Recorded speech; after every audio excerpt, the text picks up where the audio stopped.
Hello and welcome to my channel. Today I want to share something really special with you.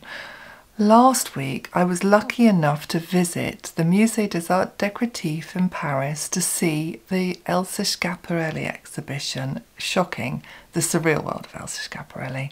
It was a dream come true seeing these garments, not in a book, but in front of me, and I want to take you with me so you can have some of that pleasure, and I want to tell you what I felt and what I saw. So I shall see you in a mo for some delight. Now, as I've shared with you before, we didn't know if we were going to be able to get to Paris in time. I had a 3-day window between 2 days of work on the Tuesday and the Saturday of January, so last week, and last Sunday was when the Schiaparelli exhibition closed, so it had to be then, and we were struggling to ensure that my oldest daughter got time secure off work, her passport came back in time because there was a right old rigmarole with that, but we did it, and at midnight one evening, a week before we went, we booked accommodation, travelling, everything, got it all sorted, and my daughters were rather thrilled, being under 26, that they got in for €1 each, but I would have paid the earth for them to come and see Schiaparelli with me. So at Christmas, my love bought me the exhibition book, which is here. So I do promise that I'm going to flick through some of this for you, because it's just a fabulous accompaniment to the exhibition, and obviously has a few more pieces than you see there. It's written beautifully. Other than I did notice that on the first page, Man Ray is written as May Ray, so naughty lack of proofreading there. I sound very, very picky, but I used to teach literature, so yeah, proofreading, it always jumps out at me when details aren't quite right, but I'm not going to criticise any of this because it's just too marvellous. So I'll just show you some of the book and then we'll move on to the exhibition.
Now, if you're not familiar with Schiaparelli or her work, I'm not going to give a real in-depth biog here. I just want to share with you the joy and the splendour that was the exhibition. But she was of aristocratic birth, born in Rome, and her uncle was a famous astronomer, her father was an academic, so she came from a strong background, but fashion design was never on the cards. But when she moved to Paris, I mean, she lived in New York and she lived in London briefly, but Paris was her main stay. She moved with many of the artists of the time, became strong friends with Dali, Jean Cocteau, Man Ray. She moved in those circles, you know, later in her life. And her true heyday, even though she started from the mid-20s onwards with her famous knitwear collection, the Trompe l'Oeil, probably not pronouncing that correctly, my French, yeah. In Paris, you know, it was kind of like you've got me at bonjour, because the moment we say bonjour they'd move into French, English, even though I've got enough French to get by, but yeah, so my pronunciation could do with more work. Anyway, she did the trompe l'oeil jumper, which many of you may be familiar with. There was various incarnations of that. That's what launched, or you know, started her career in design. But the 30s up till the war, they were her real heyday of design and fashion. She wasn't really just fashion though. She was fashion and art. It was flamboyant, it was fun, it was there to shock. There was strong colours, it was theatrical impact. She was just exciting, you know. I think she loved to shock and had great humour in herself, and she brought that out through her work. And this colour here is one that she's known for. I don't think it'll translate too well on my camera, but the shocking pink, you know, it's one of the signatures of Elsa Schiaparelli, along with the flamboyant buttons, the embroidery, the implique that was done by Lesage, Albert Lesage.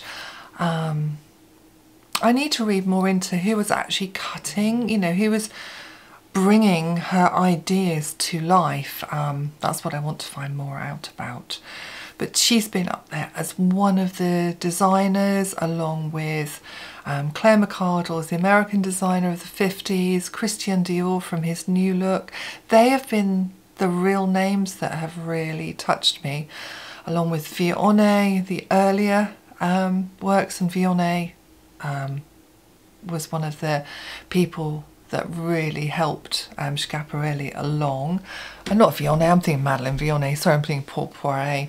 Sometimes I just talk and what's coming out of my mouth or my brain, I don't think I put the two connecting leads together, so sorry when I confuse. I know what I want to say, and hopefully I either catch it and I'll put it up in words on the screen, or I'll remember to correct myself.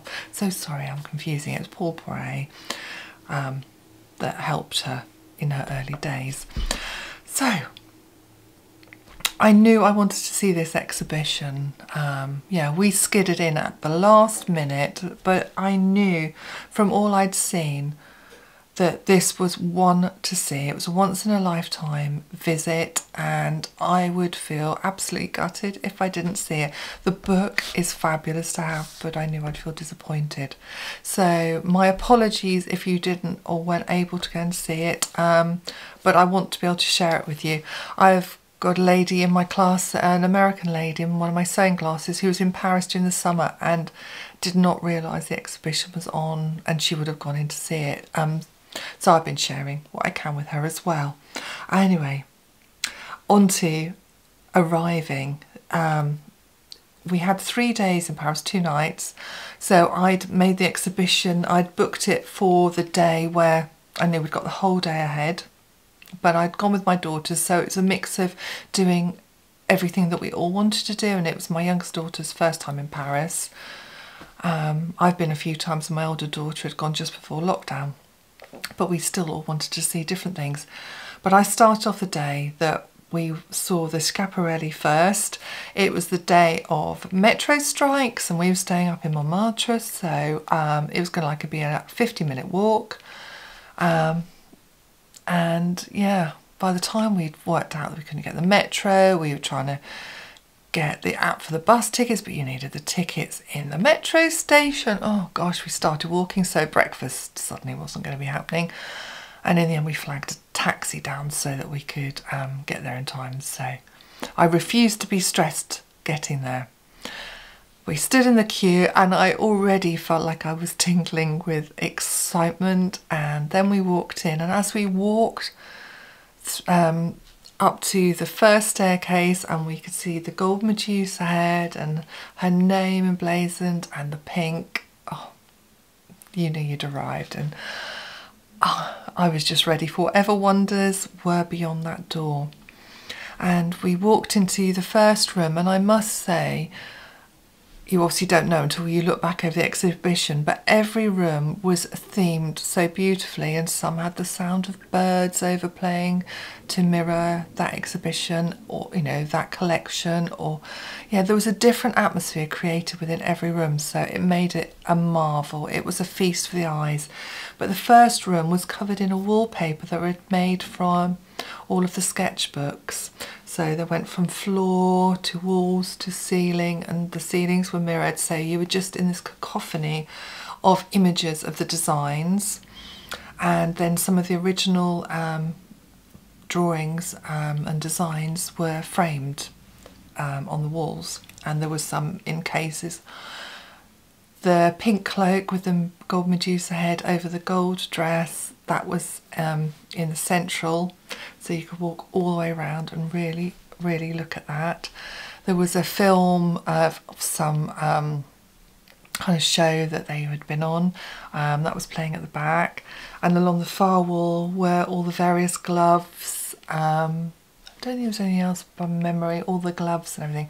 So that first room I stayed in for quite a while, just sort of taking it in, just thinking, I am actually seeing this work, seeing part of her world, and I think I just needed to be in there for a while for it to sink in.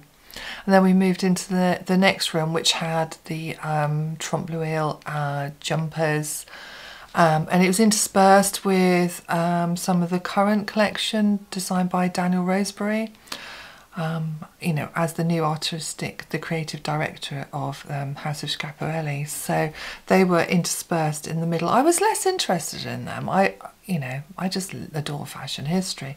You know, the going way back, but you know, they were interesting, and they needed to be there, contrasting. You had the Jean Cocteau coats. He'd done 3 designs for her, and you've got the 2 faces on the back of the lovely long evening coat, the 2 faces looking together. And then in the negative space, you've got a vase on a plinth with the flowers above, or the whole roses above, and then you have the evening jacket where it's the face with the gold hair going down the arm and the hands clasping at the front. I mean, they're exceptional. I think most people will be familiar with these pieces. To see them, you know, in the reality is just unbelievable. You also think, are these pieces real? Because all the way around, you know, the waists and the height of the women that would have worn these pieces, they must have been 5 foot or under, you know, with probably about 18-inch waists. They didn't look real, and it made me feel rather gargantuan. I think I would have probably frightened the women being near them, you know, at 6 foot with, you know, a 32-inch waist. They would have thought I was a giantess, I'm sure, and I'd have probably felt like one. But they were just breathtaking to see. I'm trying to picture what else was in that room. There were was the jewellery, and then you've got some of the early 20s dresses going through. Yeah, just you can tell I'm still breathtaking. I remember saying to one American lady who, she'd come up to me and said, "Are your daughters models? They're just stunning. My daughters are like 6'3" and 6'4" with long blonde hair, and they are absolutely beautiful inside and out." So yes, they caught admiring glances wherever we went, as you would imagine, with the beautiful young ladies. So yeah, this lady, she came up to speak to me, and then I was saying to her, I just literally feel that I am tingling inside. My skin's on fire just with the delight of seeing this. And she said she felt just the same way. Everyone sort of was going around in almost like a quiet reverence, enjoying this exhibition. Now I'm trying to think of the other rooms that I looked through. So after this room we went through, and there was I was hit immediately by the lobster dress, which Wallace Simpson modelled in Vogue. And I loved how that was set back then with the black and white photo of Salvador Dali looking straight at you, you know, so he was catching your gaze, and Schiaparelli is just beside him, and there's the dress like that, because he designed that lobster for her to put on a plain dress. And then there was the other dress where, you know, it's meant to be the skin falling away. That was in the far corner. The skeleton dress was in that room. I'm trying to think what else. There was so many more, and I will obviously be putting pictures up alongside all of this. And then there was a beautiful staircase that curved up with pink treads, and that went upstairs to some of the other rooms where, you know, the circus collection was housed. You saw the amazing samples by Lesage jackets, and as I was in that room, you could hear films playing. So I could hear the Mae West film Every Day is a Holiday playing. You know, Schiaparelli designed costumes for her, and it said that her perfume bottle was modelled on Mae West's figure. So that was in that room where the circus collection was, and this stunning black and white with big hat dress was in the centre, you know, by Daniel Rosebery. I'm assuming Daniel Rosebery. I never really looked at those because I was so caught by the circus. I think the circus and the Zodiac collection are two of my absolute favourites, even though it'd be very difficult to pick a favourite with her collections. But the circus, the jacket with the elephants coming up, oh, just stunning. The fabrics, the harlequin coat, the velvet coat with harlequin sleeves. Oh, just absolutely breathtaking. That was a very light white room. I have come home with so many ideas of things that I want to use elements of. I'd already got ideas, but it just fires you up with even more excitement. And then the next room that I walked into, and by this time my daughters had gone ahead because the final room were all the contemporary collections, and they wanted to see the Lady Gaga dress that she wore to the Biden inauguration, and there was various celebs they knew. I'm really not too up to date with some of the people, but they knew who certain people were, and they were wearing their clothes. I did say, oh, is that the girl that played Lady Di in The Crown? Was it Emma Corrin? I think I saw her in Lady Chatterley's Level recently, yeah.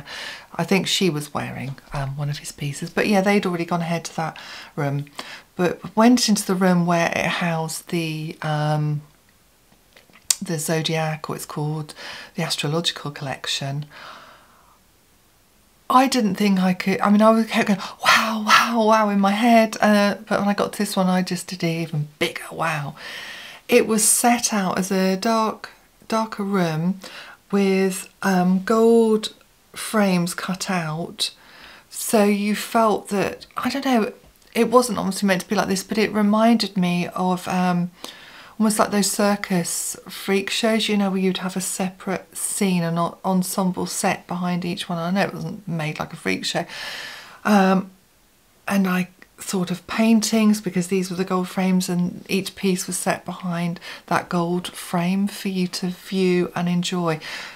And they'd set them on enough of an angle so that you could sort of see around them.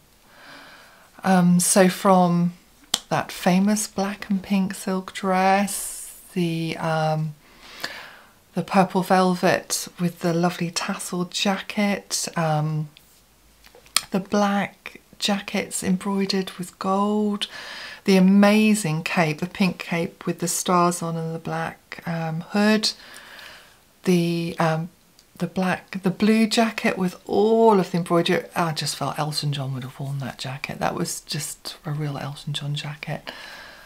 But it was just stunning. Yeah, I think you can tell how just blown away I was by being there. And I think in that room there was only one other person in there, so you just felt as if it was your own collection that you could just pop in and have a look at. It was, the whole exhibition was curated so marvellously. Yeah, they did exceptional work with it. When I went to see the Dior at the V&A a few years ago, obviously I was blown away seeing Dior, but I didn't feel it was curated as well as it could have been for me to really see some of the pieces. Yeah, some of the pieces I just didn't feel like I could really get the full pleasure to really look closely at the details. that was my critique of that, but obviously it was amazing to see the Dior exhibition too. But this one was just on a par to none. So yeah, I've told you how I felt, how I buzzed, and then we came out of that exhibition after I'd seen the contemporary bit and spoke a bit with my daughters about it. Then we went down to the shop where I bought the postcard of the pink and black dress, the only postcard they sold, and I had a mission. I thought there's got to be a pencil. You always get a pencil. I have a pencil from Dior. Struggled. There weren't any on that front stand, and then luckily my youngest daughter Millie had gone all the way to the back and she said, I found a pencil, so I bought two. So shocking pink with a gold tip. Can you see the pencil? If you can see what it says on it. But it does say Les Mondes Surrealistes de Elsa Schiaparelli. So I bought two, one to use and one to keep. Probably a bit ludicrous, but that's that. And then before we did the rest of our day, we went and had a lovely lunch so that I could take in all that I'd seen, and then we were going to walk through to the Louvre. After that, walk across the river, you know, the Seine, up to Shakespeare & Co., the famous place that was set up in the 20s. I cannot remember the lady's name because I'm trying to give you so much information and my brain's all a fizz, so I will pop that up. But it was set up from the 20s by the American to give other writers, you know, a lending library, a place to stay. So Anais Nin, Scott Fitzgerald, James Joyce, amongst others, all passed through the doors, and now it is a bookshop, and it's famous for, you get your stamp, your Shakespeare & Co. And my youngest daughter, being a film and literature undergraduate, she wanted her tote bag with Shakespeare & Co. in her book. And I wanted to get a newer copy of Scott Fitzgerald's Tender as the Night, one of my favourites, but I couldn't find that in there, so I got another copy of Du Maurier's Rebecca, which I also love, and had that stamped. So we had that little homage there, and then we walked back up. And Rosey, my oldest daughter, she'd got an actual new, you know, older edition of James Joyce's Dubliners when she'd gone all those years ago. As an aside, both of my daughters, they have two middle names, and one of them is from Dubliners, being as I taught it so many times. Their dad had a first edition and was a great admirer of the books. So yeah, and for their Irish heritage, because their dad was in their dad's his dad, so their granddad, he was in the Irish Guards during the war, and you know, I come from Northern Irish heritage, so on half of me. So yeah, got to have the Irish names in there. So Rosie has Eveline, and they've also got French Huguenot blood, so she has Rain. So she's Rosie Eveline Rain, and Millie is Millie Berry Araby, and Araby, one of the stories in there. And if either of them were going to be a boy, they were going to have Gabriel from the Dead. So that's another little literary aside. Anyway, so after Shakespeare & Co., we walked up to the Musée d'Orsay, had a quick look around there, quicker than we thought because of the metro strike. They were closing in 45 minutes. So and then we went off to have patisseries, and I had something I didn't know existed, a pistachio eclair. And I don't think I ever want to eat any type of eclair ever again. It was just, I can even taste it now. We were going to go to the Eiffel Tower, because obviously we were giving Millie a tourist view of Paris as well, because we were going to go to the Eiffel Tower, Arc de Triomphe, and then walk back down the Champs-Élysées. But without the metro, we'd already done 12 miles. We were exhausted, so no way were we walking up to the Eiffel Tower. We were exhausted. So we went back up to Montmartre, you know, we got a taxi some of the way again before we went out in the evening to the Moulin Rouge, and then had cocktails. So, and then I crashed out a little bit tiddly and happy. And then we did more lovely things the next day and came home, and I've been buzzing ever since, because the highlight for me was seeing the Schiaparelli exhibition. So thank you for allowing me to share the delights of it with you here today. next week I want to get back on with some sewing projects. Yeah, I've got all the ideas of things that I want to be sewing. I'm going to do a bit more sewing this afternoon, so yeah, sewing will resume. So thank you for stopping by today. Thank you for your comments previously, of which I've still not replied to. My apologies there. I always appreciate you chatting with me. I'm sorry, it was just so busy trying to work and then go to Paris and then get back and go straight back to work again. So I promise I will reply. I love hearing what you've got to say and what you think of my content. So please chat away, like and share and subscribe. It's lovely having you here. So until next time, I shall see you very soon. Goodbye.